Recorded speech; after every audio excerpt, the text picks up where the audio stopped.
All right, everyone. What I'd like to do today is introduce our first full unit of study. I'd like you to take notes. I do have a quiz that accompanies this, all right? So please take the best notes that you can. But we'll also apply these in some activities that we do in the next couple of days, right? So you'll want to really know this material, all right? Now, what I'm going to talk about today is propaganda devices. Have you ever heard of propaganda devices? Propaganda, I know what propaganda means. Okay. I'm not sure. It means something that people believe and it's wrong.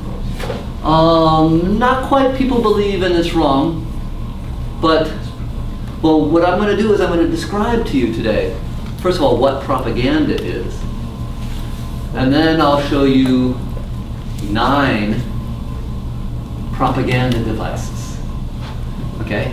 Propaganda devices are tricks that people who produce propaganda use to sometimes make us think not so clearly. And if we understand these devices, then it will help us to think more clearly. All right? So, my subtitle here is Seeing Through the Tricks of Advertising. All right? Now, you've seen advertisements everywhere, right? Yes. Tell me, are they always completely truthful? No.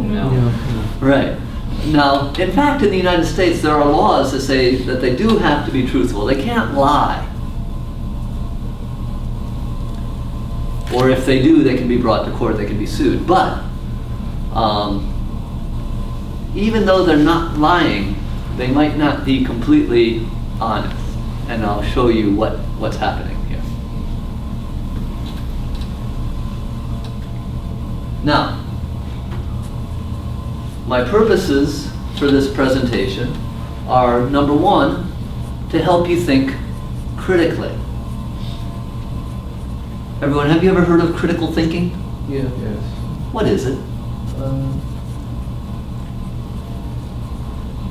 To criticize something that.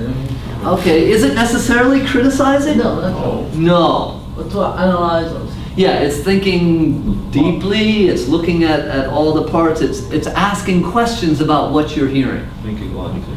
Yeah, thinking logically. It's saying, is this true? Okay, maybe this is true. Is this true? No, I'm not sure I agree with that. That's critical thinking. Okay? And one of the purposes of this is to help you think critically. Now, my second purpose would be to help you see through tricks in advertising, because you're going to be in the United States and you're going to hear advertisements and you're going to consume certain things. I want to make sure that you're a wise consumer. Okay? Everybody wants to be a wise consumer, I think.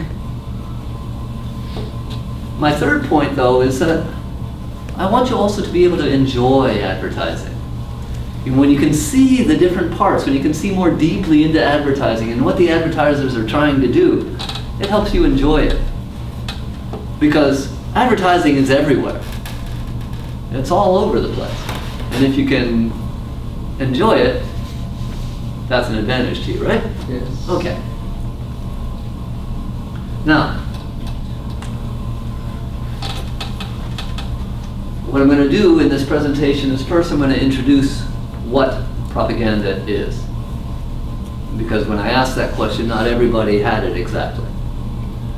Then I'm going to illustrate the positives of propaganda, because propaganda is not altogether bad. Although it can be tricky, it's not altogether bad. And the last thing I'm going to do is itemize and exemplify propaganda devices. 9 of them. All right? By the way, notice what I did on this slide? You see how there are 3 points? And each one begins with the same letter? Yes. That's actually alliteration. And if you can do this in your presentations, it actually makes notes more memorable. So when students study their notes and they, for tests, it's easier to remember. Oh, well, what are the 3 I's of this presentation, right? And sometimes professors will do that. And if you do your presentations, if you can do it, why not? It shows a level of sophistication. Okay. So what is propaganda? Well, propaganda is persuasion of a large number of people. Right? So if you're talking with your friend and you're trying to persuade him to buy a certain tennis racket, is that propaganda? Yeah. No. No, it's only one. It's not a large number of people. Yeah. But if you produce an advertisement for a certain tennis racket and you put it on TV or you put it on the radio, that would be propaganda. Right? Yeah. All right. So it's similar to advertising, but it's actually a broader category. Okay, advertising is a part of propaganda. Advertising is propaganda that is used to sell products. Okay?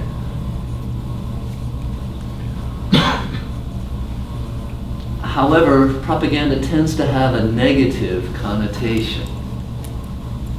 Now, I've used this word connotation. I wonder if you know what it means.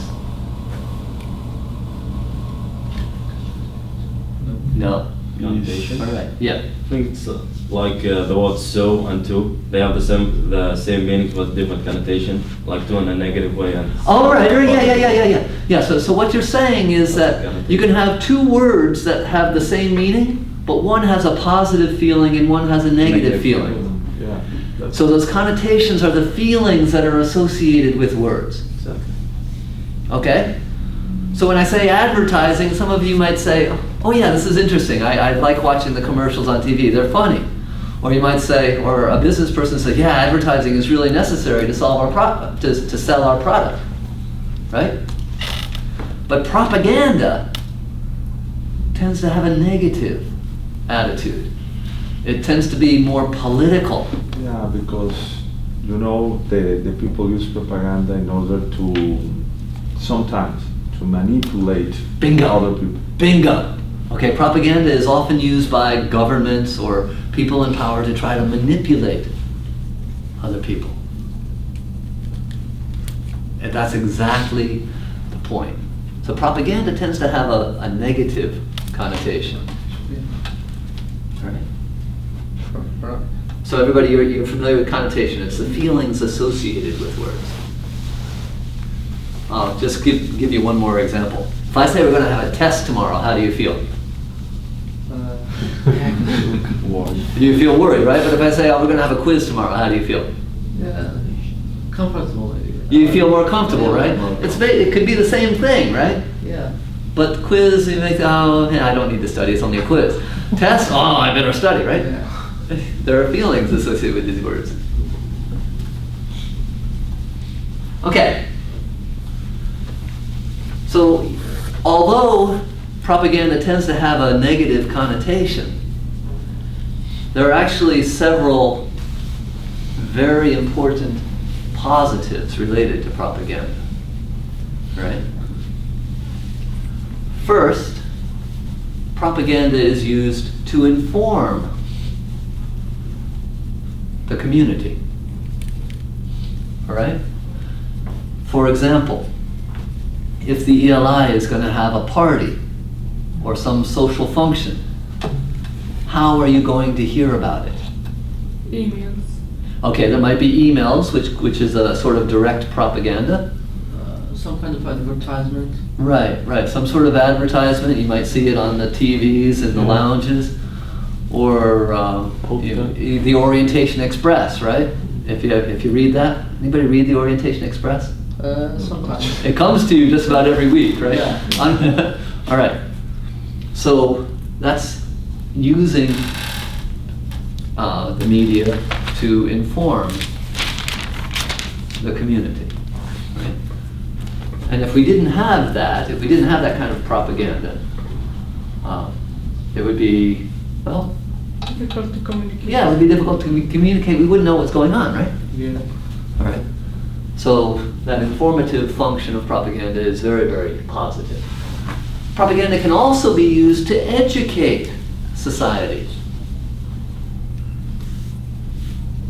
Let me ask you, do you know what AIDS is? What is it? It's a virus. It is. Yes, it's a kind of virus. Yes. It's a disease. That's caused by sexual causes. Okay, it's caused by, well, it's a sexually transmitted disease. Transmitted disease, yeah. Right? Okay. Now, how do you know about that? Propaganda. Propaganda. Because Right? governments. Yeah, the governments want to began put it. to do a lot of propaganda since, I don't know, 1980, 1990, yeah. propaganda since 1980, I Yeah, think. yeah. All right. Now, I hope that nobody ever experiences it, but you learn about it through the propaganda, right? Yes. Yeah, you wouldn't want to learn about it through experience. Okay? And of course, propaganda can also create positive social movements, such as recycling, right? Do you recycle? Yeah. I tried. You try, okay. And do you think recycling is important? Yeah. Yes. Goes Okay. one on one. Why do you think so? Who told you about it? How did you learn about it? Propaganda. Propaganda. Right, right. So, definitely propaganda can be positive, right? Yes. Absolutely. Nevertheless, there are some devices used by the creators of propaganda that are not altogether honest, not altogether truthful, kind of tricky. Yes. Okay? And what I'm going to do now is I'm going to lead you through 9 propaganda devices that are the tricks of advertising. There are many more than 9. I'm just giving you 9. All right? Now, the first one I want to deal with is called name calling. Maybe you've heard children calling each other names. Right? You know, if somebody gets glasses, oh, 4 eyes, right? Yes. Right? Or if somebody gets braces, they used to say to me, oh, I had braces when I was in high school. Tinsel teeth! Yeah, tinsel is a kind of metal, okay. right? Right? And kids often call each other names, right? Yeah. But propagandists also use name calling. And I want to show you how. Now, in 1983, probably most of you were not born yet. 1983 was the height of the Cold War. Now, you know what the Cold War was? Yeah, between Russia and the United States. Right, the Soviet Union and the United States. It was sort of a political propaganda campaign. All right, the communists were trying to spread communism, and the United States was trying to spread democracy, right? All right, but they didn't want to fight each other because the world would be destroyed if they did. So there was this Cold War, right? Well, in 1983, the president at that time, Ronald Reagan, called the Soviet Union the evil empire. All right? And he was able to rally many Americans to support him politically, because many Americans did identify with the feeling that the Soviet Union was in some way evil. All right? Ronald Reagan had a tremendous amount of political support for his strong stand against communism. But when you think about it, was the Soviet Union really the evil empire? Was the United States not evil? Do you know what I'm saying? Yeah. Yes. All right, yeah, I mean, things weren't perfect in the Soviet Union. Things aren't perfect in the United States either. Right? The Soviet Union had some political atrocities, but the United States has some of its political problems too, right? And if you look at some nations in the world today, some people look at the United States and call them the evil empire, right? Yes. Right? But this name calling is it's putting an unattractive label that's somewhat unfair on the enemy. But because people don't think deeply, you're able to get people to think the same way. You understand what I'm saying? Yeah. That's name calling. Same thing also happens when, like in campaigns, when Campaigns. campaigns, sorry, Yes. president collections, like the people who promote the Republic Party may like call Obama by any name. Exactly. And this is what that's my next point. What Republicans like to do is use the name liberal. Oh, Obama, he's a liberal. And what my parents said is, sticks and stones may break your bones, but names will never hurt you. You understand this saying? Yep. Yeah. Did your parents say something like that to you? Oh, it's only names, they won't hurt you.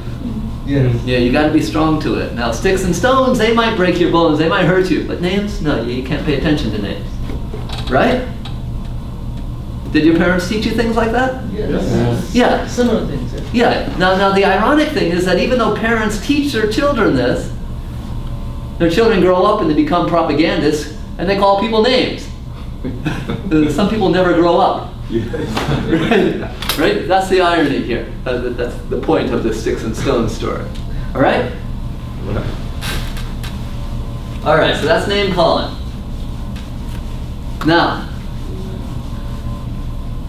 what this slide shows is the second political device. No, did I say political device? Propaganda device. The second propaganda device called glittering generalities. Have you ever heard of this? A little. Yeah. Do you know what glittering means? Well, It's try to make something. I don't know how to say that. Appealing. yeah. Trying to make something appealing. Glittering means shining like gold or silver or diamonds, right? When the light strikes it, it shines and sparkles, right? That's what glittering means. Now, generalities, maybe you've heard this word. No? Generality is when you're speaking in a generalization and you're not specific. All right? Yeah. Right. Now, basically what this means is using beautiful but vague words. Beautiful words, they sound good, but there are no details. All right? Let me give you an example. Actually, several examples. Politicians will often say, vote for me, and we'll bring prosperity. All right? The Republican Party will bring prosperity back to the United States. Or the Democratic Party will bring prosperity back to the United States. Well, prosperity is a beautiful word. It means healthy, strong, flourishing. If you look on a beautiful July day, all the trees are green and everything is fully flourishing. That's prosperity. Everybody wants it, right? Do you want to be prosperous? Yeah, right? Do you, Ozzy? Do you want to be prosperous? Yeah. Do you want to succeed and have everything that you need, right? Everybody wants it. But when the politicians promise prosperity, what's lacking is how are they going to do it? Okay? It's one thing to promise prosperity, but it's another thing to have a plan. But they don't tell the details? Exactly. They don't tell the details. That's glittering generality. All right? Another example of a glittering generality is the word green these days. Right? What do you think of when you hear green? Money? friendly to environment. Environmentally friendly. Yes, you are right. It is related to money, but these days it's environmentally friendly, right? Do you have a positive feeling or a negative feeling? Positive. Right, right. Now, Studio Green. Yeah. Anybody live in Studio Yeah. Green? Yeah. Yeah. Now, isn't that a beautiful name? Yeah. Yeah. Right? You think it might be very green, there might be lots of trees. You might think that it's very economical. It doesn't use a lot of power. Maybe there's solar energy or something like that, right? Yeah. You would think, right? Because Yeah. it says Studio Green. Does it? No. No. Right. No. All right? Well, what they've used is this image of green, this beautiful word green, to try to sell their product and make their apartments seem better than they are. That's a glittering generality. Is everybody clear on that? No. How about this one? Have you ever seen advertisements that say, come to our store and save? Mhm. You know, if you shop at our store, you can save more than at other stores, Yes. right? Or you'll see advertisements that say save up to 50% on every item in stock. Have you seen advertisements like that? A lot. Amazon.com, sometimes you say like 25%. Right. Now, tell me. When they say save up to 50%, what does that mean? From 0 to 50. From 0 to 50. Okay. Are you going to find many things that are 50% off? No. No, you might find one thing in the store, and then the rest are maybe, regular price, right? But taking this even further, when you go shopping, do you save money? No. No, you spend it. Yeah. You spend it. You never come out of the store with more money than you went in with, right? Right. So it's almost misusing this word save. Go shopping and save money. What? Go shopping and spend. And spend money. You always spend money when you go shopping. All right? It looks like an oxymoron. Yes, exactly. So actually, I've actually done this at the supermarket. When I go through the register and I pay, and they give me the receipt and they say, you saved $25 today. And I say, I did? I thought I spent 50. And they'll laugh at me, Yeah. right? All right? So, again, beware of glittering generalities. People sometimes use beautiful words, but you gotta ask, what are the details? What are the details? Am I really saving? Okay. How are you gonna make me prosperous?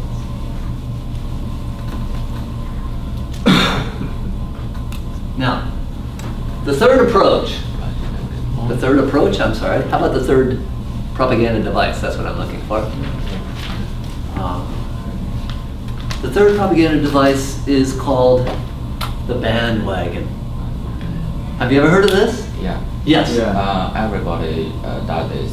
So you think you will follow this? Good. That's exactly right. Where did you hear that? I read it in maybe 6 university class. Oh, EAP6. Good. Okay. Have you taken EAP6 writing? No. Okay. Well, you're definitely going to see it when you take Yeah, I EAP6. did. Good. You saw it. Yeah. It's the idea. You should do this because everybody else is doing it. Bandwagon. Bandwagon. All right?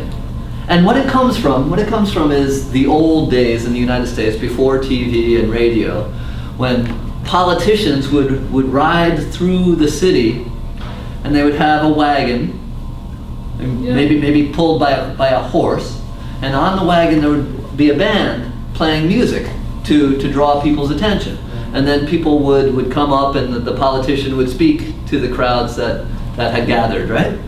And if somebody agreed with them, they would run up and they would jump on the bandwagon. And then somebody else would see that and they'd run up and jump on the bandwagon too. And after a while, you get everybody running up and jumping on the bandwagon. They don't know why, but everybody's doing it. So that's what this comes from. Okay? Now, in advertisements, you see it like this. Join the millions who have lost weight using Jenny Craig.